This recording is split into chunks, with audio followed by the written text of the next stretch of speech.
Olá, bom dia! Começa agora o intervalo de aula onde professoras e professores debatem a educação. A história de Goiânia se mistura com sua paisagem que vem se transformando desde sua construção. Quem fala sobre o crescimento urbano da primeira cidade planejada do Brasil é o professor doutor Aristides Moisés. Vale a pena acompanhar essa história e, quem sabe, levá-la para a sala de aula.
No coração do Brasil, fundou-se em 24 de outubro de 1933 Goiânia, a única cidade até então planejada. O local para edificar a nova cidade administrativa foi escolhido a dedo.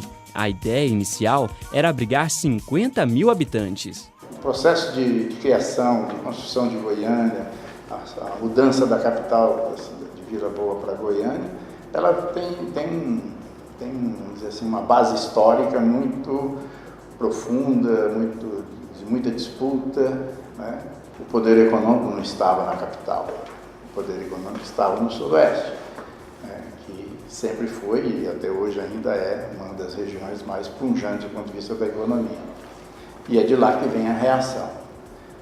E o que favoreceu essa reação, capitaneada pelo Duque Teixeira, um médico, né? Também foi o movimento nacional chamado Revolução de 30, liderado por Getúlio Vargas, que, sendo vitoriosa, acabou dando respaldo às iniciativas que ocorriam por aqui. E o Pedro Ludovico Teixeira, pode-se dizer, caiu nas graças do governo central e, com isso, ele ganhou a força que ele precisava. A cidade dos sonhos e de ares modernos não demorou muito para se tornar a capital do estado de Goiás. Quem acompanhou a aurora e desenvolvimento do solo goianiense traz nas lembranças imagens vivas de como a fisionomia da cidade foi mudando no decorrer do tempo. Nessa época, Goiânia era vista como uma espécie de Eldorado, né? E a marcha para o oeste vai dar uma ênfase muito grande a esse papel de Goiânia. Tanto é que Goiânia, na época, se torna um polo comercial, um entreposto comercial de grandes proporções. Hoje, Goiânia apresenta graves problemas relacionados ao crescimento urbano desordenado. Qual seria o papel das gerações atuais e futuras para viver na cidade dos sonhos, Goiânia?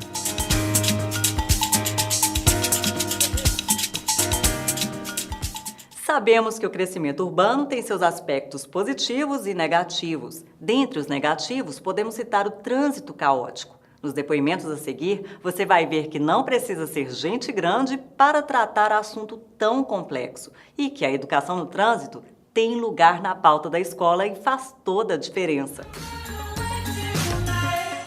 Eles são pequeninos, mas já percebem muito bem como o trânsito em Goiânia apresenta grandes problemas. O grande número de veículos nas ruas. Eu acho que deveria ter mais bicicletas, muitas coisas estão faltando. Devia ter mais meios de transporte que não gastassem combustível, porque polui o ar. O transporte público que não atende a população, nem a quantidade da frota de ônibus, muito menos a qualidade dos serviços prestados. Ninguém respeita ninguém nos ônibus, muitas pessoas em pé e todo pichado e poluído. Ruas mal sinalizadas. Assim pode causar muitos acidentes graves. E sinais nem sempre respeitados. Meu pai, ele às vezes fura o sinal de noite, ele fala por causa de ladrões e perigos à noite. mas aí às vezes eu acho certo ou errado, não sei como falar. Em falar em sinais, o que será que as crianças vêm aprendendo sobre a sinalização de trânsito na sala de aula? Não pode parar na faixa de pedestre, que tem que brigar com o papai e com a mamãe quando eles fazem coisa errada. E será que as crianças sabem a importância da educação no trânsito? E por que, afinal de contas, é importante seguir as leis de trânsito? Para mim, a importância da educação no trânsito é que impede que as pessoas cometam infrações, que deixa tudo bem mais seguro. É isso aí. Depois das aulas sobre educação no trânsito, os pequenos têm muitas orientações e conselhos para um trânsito muito melhor. Educação no trânsito é sem dúvida algo muito importante. E é muito interessante que ela comece desde cedo, já formando pessoas mais responsáveis e conscientes no trânsito. Vamos para um breve intervalo e daqui a pouco a gente volta.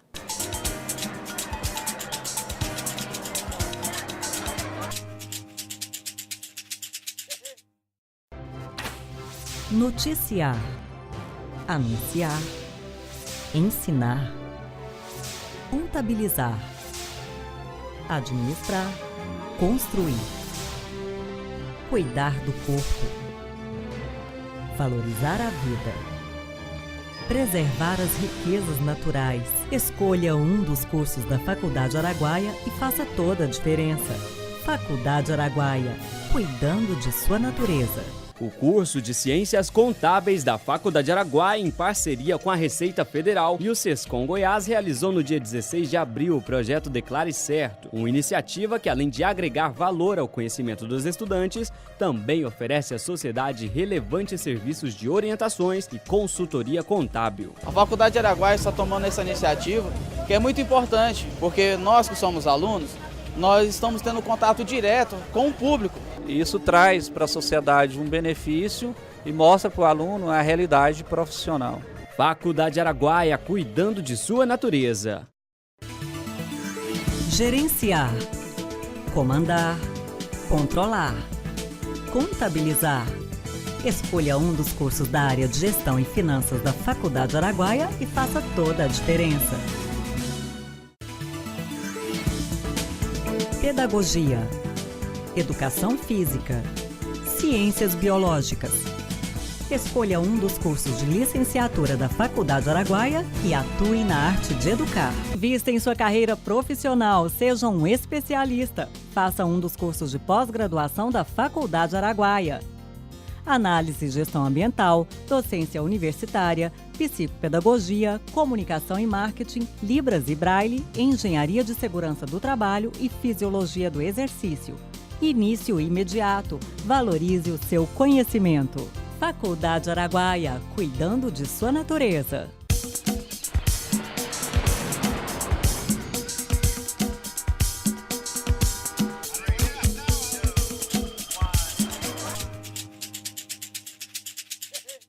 Estamos de volta ao intervalo de aula e para continuar enriquecendo o nosso debate sobre planejamento urbano de Goiânia, seus desafios e perspectivas, convidamos o secretário municipal de habitação, Denício Trindade. Acompanhe a entrevista. Bom, a gente recebe aqui no estúdio o Denício Trindade, secretário municipal de habitação de Goiânia. Tudo bom? Tudo bem, Tatiana, é um prazer estar com você. O prazer é nosso em recebê-lo aqui e também esclarecerá ao público muitas dúvidas em relação ao caos no trânsito e também o planejamento urbano, né, Denício? Que em Goiânia está deixando a desejar, né? É um tema muito polêmico e que as pessoas buscam cada dia que passa, né? A melhor qualidade de vida, e essa qualidade de vida ela passa da questão da mobilidade, né? Que é para atender a todas as pessoas no seu movimento do dia a dia, para o trabalho em casa, né? Denício, o crescimento urbano ele acaba por apresentar problemas típicos de cidades como metrópoles aqui, como Goiânia, né? O trânsito é um dos grandes problemas aqui. Qual seria a alternativa para solucionar o problema de trânsito aqui em Goiânia? São uma série de fatores. Essa questão do trânsito ela é uma situação grave, né? Mas há uma concepção também, existe um problema cultural também do brasileiro, especificamente mais o goianiense, de não largar o seu carro. Mas às vezes as pessoas, quando a gente fala isso, mas largar o carro com o transporte coletivo da forma como está, concordo plenamente. O que precisa, na verdade, né, os governos municipais, estaduais, terem ações mais imediatas, especificamente agora no caso da Prefeitura, está buscando a construção do BRT, para ter eficiência no transporte coletivo, para que de fato as pessoas mudem os seus hábitos, né, e deixem os seus veículos em casa, né, e passam a utilizar o sistema de transporte coletivo. Então precisa de mais investimentos, mas também existe a necessidade, eu já tive a oportunidade em alguns países, né, existe a necessidade também de mudança de cultura. Né, algumas têm o metrô, tem o transporte, o BRT, tem o VLT, mas também tem que começar a ter o pedágio urbano. Porque se a pessoa se o poder público não coibir a pessoa a utilizar do seu carro, se andar no seu carro é muito mais cômodo. Mas essa mudança de cultura tem que algumas medidas ser tomadas pelo poder público também. Em relação às construções de edifícios, elas também estão bem concentradas, né? Em alguns bairros aqui é expressivo o número de construções de edifícios, né, por agora. É porque a concepção, né, essa concentração desses edifícios é ao longo de todos os corredores, né, de ônibus. Então, essa é uma concepção inteligente. É claro que existe alguns bairros, né, aqui próximo aqui o setor Bueno, o setor Oeste, há uma concentração maior, porque acaba o mercado imobiliário forçando para que, de fato, essas pessoas concentrem ali e tenham facilidade no seu dia a dia, inclusive do seu trabalho. Há uma tendência, né, por exemplo, esses dias eu estava conversando com um urbanista em Paris, fez um dos maiores prédios do mundo hoje, que me parece que tem 100 andares, ele tem 42 vagas de garagem. Mas e como funciona? Tem hotel, tem residência, tem escritórios, mas é forçar para que as pessoas tenham um transporte coletivo de massa eficiente e elas não façam uso do veículo. Ainda sobre essa concentração de construções de edifícios, né? Existem pesquisas, estudos que revelam que há impactos ambientais nessas regiões onde se está construindo bastante prédio em relação ao aumento da temperatura. Isso, o que o senhor tem a dizer sobre isso e qual seria uma solução? Bom, nesse caso especificamente, já é uma realidade em boa parte, né, da nossa capital. Essas medidas no momento da construção tem que ser medidas de compensação e essas empresas fazer a sua compensação, se é que ela está provocando um impacto ambiental, em outros locais dentro do município para que de fato contemple. Secretário, muito obrigada pela sua participação aqui no nosso programa. Eu que agradeço, Tatiana, para mim é um prazer estar com vocês aqui, espero que eu possa ter contribuído com alguns esclarecimentos e estamos à disposição também na Secretaria da Habitação para que de fato a gente promova essa justiça social que é tanto esperada pelas pessoas, principalmente para aqueles pais de família que sempre sonham, que o maior sonho de cada pai de família é ter sua moradia, sua casa própria. Aproveitando a entrevista que acabamos de ver, professoras e professores falam sobre a importância de se trabalhar a educação para o trânsito com as crianças e como isso pode contribuir para a formação de pessoas mais responsáveis e conscientes no trânsito. Nos dias de hoje, com o trânsito tão tumultuado, essa noção de responsabilidade, de respeito, normalmente fica por conta muito da escola. Porque os pais no trânsito, eles simplesmente dirigem e o filho assiste quando ele está dirigindo. Então fica muito para nós passarmos esses valores para eles. Com a consciência, a gente faz os trabalhos com as crianças, depois com os jovens e eles passam isso para as famílias. E serão futuros, né, adultos que poderão ser melhores e não brigarem tanto e não acontecerem as tragédias que acontecem por falta de pensar.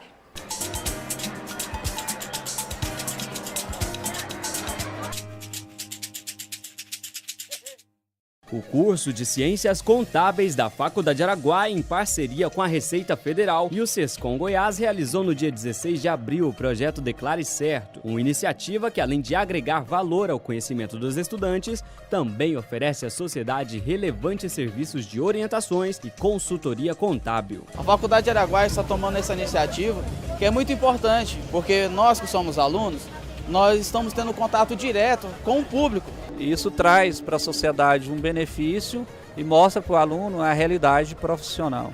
Faculdade Araguaia, cuidando de sua natureza. A Faculdade Araguaia tem a satisfação de comunicar à sociedade que obteve conceito 4 pela avaliação do MEC. Com isso, a Faculdade Araguaia, instituição genuinamente goiana, se coloca entre as melhores faculdades que se dedicam à educação superior no Brasil. E isso se deve principalmente ao seu quadro de professores e excelente desempenho de seus acadêmicos na avaliação do ENAD. Faculdade Araguaia, cuidando de sua natureza. Gerenciar, comandar, controlar, contabilizar. Escolha um dos cursos da área de Gestão e Finanças da Faculdade Araguaia e faça toda a diferença. Pedagogia, Educação Física, Ciências Biológicas. Escolha um dos cursos de licenciatura da Faculdade Araguaia e atue na arte de educar. Vista em sua carreira profissional, seja um especialista. Faça um dos cursos de pós-graduação da Faculdade Araguaia. Análise e Gestão Ambiental, Docência Universitária, Psicopedagogia, Comunicação e Marketing, Libras e Braille, Engenharia de Segurança do Trabalho e Fisiologia do Exercício. Início imediato. Valorize o seu conhecimento. Faculdade Araguaia, cuidando de sua natureza.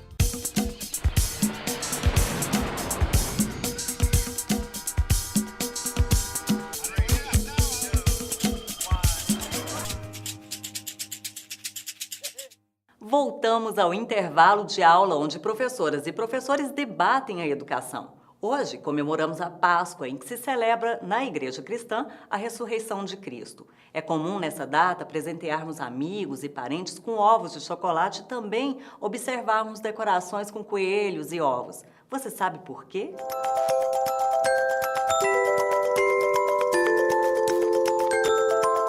A Páscoa é um tempo de amor. E eu tenho que amar o meu próximo. E eu não posso esquecer de amar os meus avós.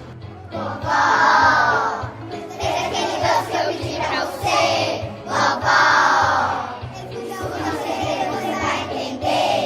Vovó, eu só tenho você. Que não vai broncar, sem nada fazer. Vovó! Qual o verdadeiro significado da Páscoa? É que Jesus morreu na cruz e como ele amava muito a gente, queria que a Páscoa fosse um dia de ovos de chocolate para que a gente fosse muito feliz. É isso mesmo, a Páscoa significa passagem e no domingo de Páscoa se celebra a ressurreição de Jesus Cristo e a primeira aparição para os seus discípulos. E você sabe quais são os símbolos da Páscoa? Os símbolos da Páscoa são a vela, o trigo, as uvas, o coelho, o ovo, o peixe, o girassol, o cordeiro e as velas. Só que os principais são o coelho e os ovos. Em tempos antigos, o coelho tornou-se o símbolo da Páscoa porque no hemisfério norte, essa celebração ocorria no início da primavera, quando esses animais apareciam nos campos com seus filhotes, representando uma época de fertilidade. Além do coelho, o ovo também simboliza a Páscoa e sabe o que ele representa? Felicidade, saúde, amor, paz, respeito ao próximo, respeito à mãe e ao pai, respeito à família. Isso mesmo, o ovo representa o começo de uma vida. Assim, vários povos costumavam presentear os amigos com ovos, desejando-lhes uma passagem para uma vida feliz. Um feliz dia da Páscoa, que a Páscoa é uma coisa muito especial. A Escola Anglo de Campinas preparou um evento especial para celebrar a Páscoa e aproveitou para trabalhar os valores humanos com as crianças. Acompanhamos o ensaio geral que foi marcado por entusiasmo e exemplos que valem a pena serem seguidos. Nós reunimos a equipe Anglo aqui e decidimos o seguinte, que nós ainda valorizamos o amor. Então a escola tem essa função de voltar para esses valores. A gente fala no amor maior de Jesus, de Deus por nós, mas fala nas pequenas ações de amor. Amor pelo colega, amor pelos avós, amor pela natureza. Páscoa é tempo de permitirmos que o amor ao próximo e os bons sentimentos renasçam em nossos corações. Jesus pode dar para encerrar essa edição especial em que se comemora a Páscoa, o intervalo de aula traz uma história descontraída e bem-humorada, mas sem perder de vista o verdadeiro espírito da Páscoa. Quem conta é a professora Maria do Carmo.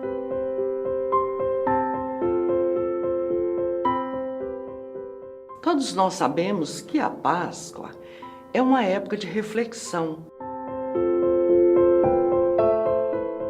O nosso povo é um povo folclórico.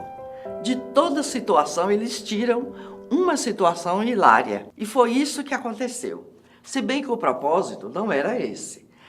Na cidade de Nova Jerusalém, a cidade toda se transforma numa verdadeira romaria. Todos querem ver a morte de Cristo, encenada por atores globais, como vocês já devem saber, e a cidade fica lotada. As casas se transformam em pousadas. Então, o dinheiro corre fácil. E vendo isso, o secretário da prefeitura de Novo Jardim, que é uma cidadezinha a uns 50 quilômetros mais ou menos de Nova Jerusalém, chegou para o prefeito e falou: seu prefeito, o senhor está perdendo dinheiro. Eu? Com o quê? Ele disse: o prefeito de Nova Jerusalém está rachando de ganhar dinheiro. Mas como? Como assim? O que ele está fazendo? A morte de Cristo.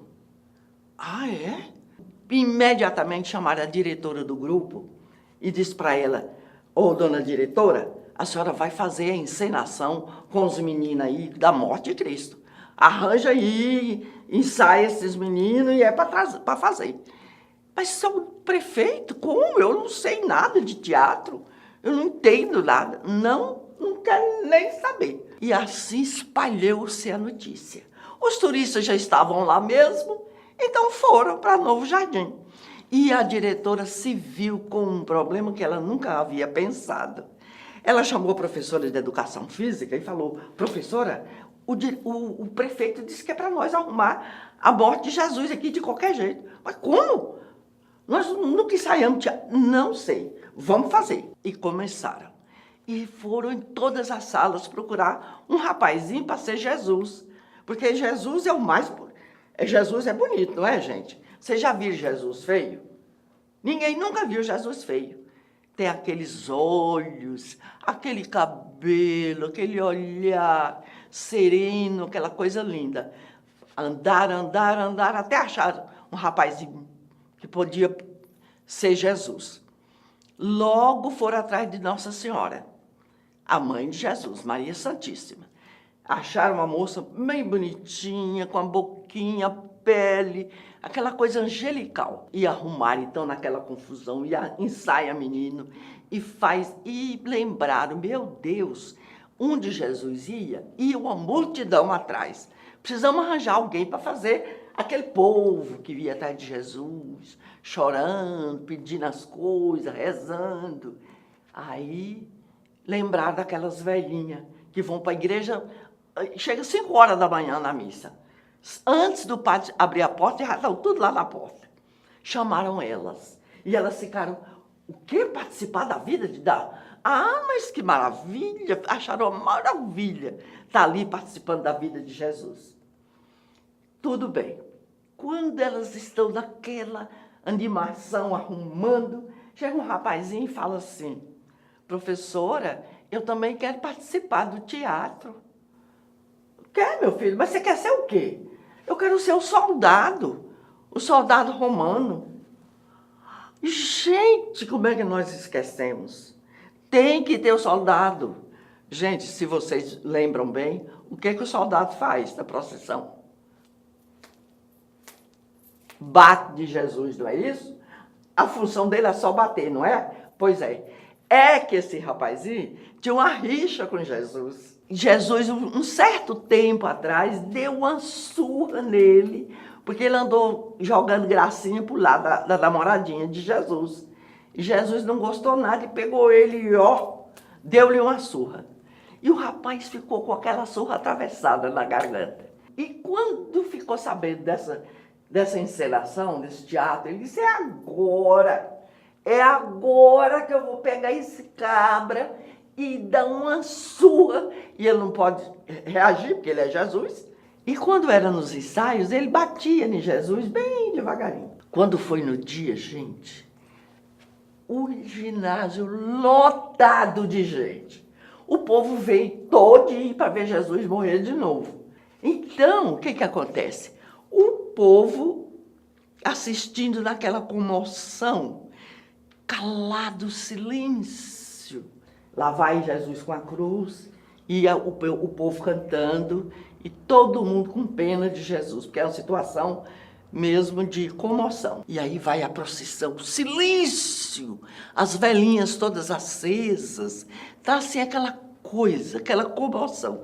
E o soldado romano olhando para a diretora para perguntar que hora que pode bater de Jesus. Quando a diretora fez assim, gente, ele afastou o pé, pegou o chicote e desceu com toda a força nas costas de Jesus, que Jesus chega, selou com a cruz, quase que cai com a cruz. Jesus ficou com tanta raiva, virou para trás assim, falou bem baixinho, bate devagar, filho de uma rapariga. Lá vai a procissão, todo mundo rezando, e as velhinhas com os textos na mão, o povo, todo mundo. E o rapaz, o soldado romano, querendo bater de novo. Porque para ele não foi suficiente. Quando a diretora fez assim com a cabeça, ele tornou a afastar o pé. E dessa vez com os dois braços, gente, com as duas mãos. Ele desceu o chicote das costas de Jesus e a ponta do chicote bateu na orelha de Jesus e o sangue desceu. Quando o sangue desceu, que Jesus olhou para a roupa toda suja de sangue, aquele manto branco todo sujo de sangue, mas Jesus virou um bicho, jogou essa cruz no chão, saiu atrás desse soldado romano para bater, e as velhinhas com medo de Jesus, do mundo acabar, porque se Jesus não aceitar a cruz, o mundo acaba. Quieta Jesus, quieta Jesus, quieta Jesus, quieta Jesus, Jesus, eu não vou quietar. E aí entrou todo mundo na briga. Entrou Maria Santíssima, entrou Madalena, entrou São João, todo mundo começou a bater em todo mundo, generalizou a briga. E aí, minha gente, a briga só acabou quando chegou o delegado. Jesus foi preso, mas não foi crucificado. Muito boa a história, hein? O intervalo de aula fica por aqui, mas o debate sobre educação não se encerra. E olha só, em breve irá ao ar o quadro Escola Criativa, que foi uma sugestão da professora Glaci Roure, muito interessante, já que será um espaço para você divulgar o que sua escola faz de diferente, de interessante. Sabe aqueles exemplos bons que tem aí na sua escola? Venha mostrá-los aqui no quadro Escola Criativa, no intervalo de aula. Anote aí o nosso e-mail, debate@intervalodeaula.com.br. Participe também da nossa página no Facebook e assista aos programas anteriores na internet. Feliz Páscoa e até domingo que vem.